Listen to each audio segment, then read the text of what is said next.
అంటే commercial cinemas ఏ స్టోరీలు ఏంటి లేని సినిమాలు అయితే నచ్చవు. బట్ కానీ ఇలాంటి కమర్షియల్ రొటీన్ సినిమాలు మనం ఆల్రెడీ చూసేసాం. మన తెలుగులో చాలా సినిమాలు వచ్చాయి. అలాంటి కమర్షియల్ రొటీన్ సినిమాలు ఇష్టపడే వారికి మాత్రం ఈ సినిమా తప్పకుండా నచ్చుతుంది. సుందర్ తన గత సినిమాలు చూసుకుంటే కనుక సినిమాలన్నీ కూడా తనవి ఇలాగే ఉంటాయి. అక్కడక్కడ కామెడీస్, అక్కడక్కడ ఒక చిన్న ఫైట్లు, కొన్ని సాంగ్స్ వాటిని మిక్స్ చేసి ఒక స్టోరీ కింద కన్వర్ట్ చేసి అదే సినిమా కింద రిలీజ్ చేస్తారు. బట్ కానీ ఇదే సినిమాని మనం తెలుగులో చూడడానికి కొంచెం తక్కువ ఇష్టపడతాం. అలాగే విజయ్ ఆంటనీ ఇచ్చిన music okay. And 'dear love' song ఒకటి మాత్రం బాగుంది. మిగతా సాంగ్స్ తెలుగులోని డబ్ చేసి బాగాలేదు. And actors okay. Performance okay. But Vishal గారి కమ్‌బ్యాక్ ఇది అని అనుకోవచ్చు.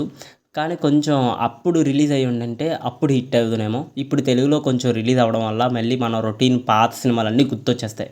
మిక్సీలో కొట్టేసినట్టు పాత సినిమాలన్నీ గుర్తొస్తాయి. సీరియల్స్ గుర్తొస్తాయి. బట్ కానీ ఈ సినిమా కూడా కొంచెం